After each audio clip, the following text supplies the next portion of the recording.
But let me tell you how Satan deceives people.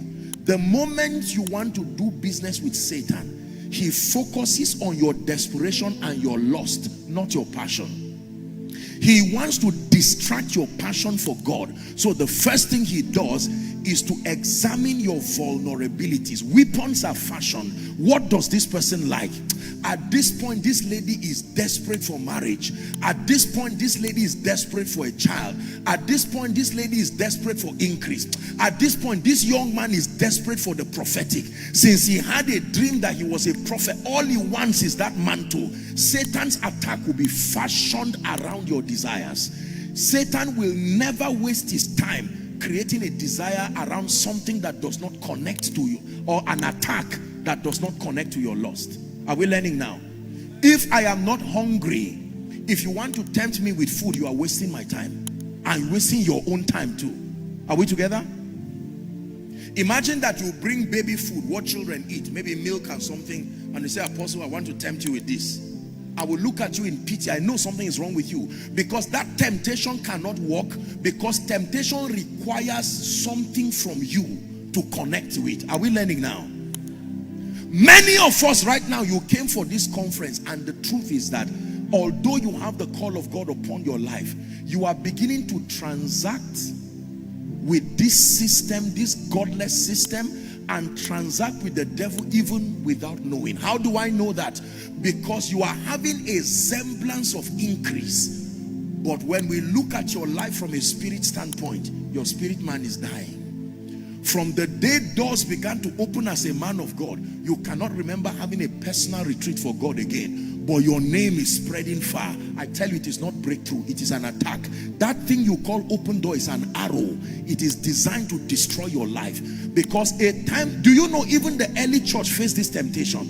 The Bible says when increase was coming, quarrel. It was Satan that planted that seed among the people. Certain women began to quarrel. Acts chapter 6.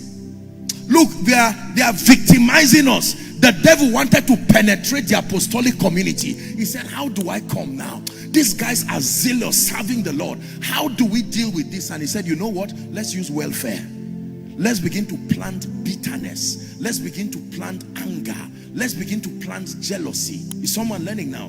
And he planted that seed, and the quarrel began to grow. And when the apostles came, the goal was not to feed the people evenly. The goal was to take the apostolic community away from the things that keep their spirit robust. The goal of that attack was not to bring order necessarily. Satan is not interested in who eats or who does not eat. But the apostles detected it and said, aha, we now see that something, the consequences of increase, now wants to tell on our spiritual life. He said, appoint others in this business. But as for us, we have found what keeps us relevant. We have found what keeps us in fire. He says we will give ourselves continually, Acts 6 and verse 4, to prayer and to the ministry of the word. Satan lost that temptation. Let me tell you what would have happened to many of us. You get to a point where you say, no. I've labored too much. I can't build this ministry and watch it crumble. You know what? Let me take a retreat from my time of prayer and the rest. Let's deal with administrative issues. When Satan finds you in that state, he starts multiplying the problem in your church. And before you know it, you have become a businessman, an administrator, every other thing at the expense of your prayer, at the expense of the word, at the expense of your growth. Because you are still in church does not mean you are with God. You will not know that you have left the place of your consecration, the place of power, and the place of grace. Most people do not know why they lose things eventually. I am telling you that the attacks that come to you, usually they happen as an end point. After Satan has distracted you away, it doesn't matter what you are celebrating, it's shadows. It will take time and drop.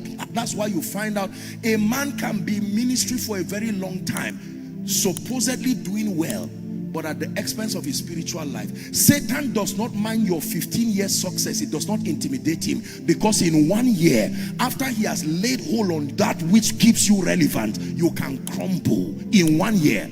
That what you built in 15 years can crumble in 1 year.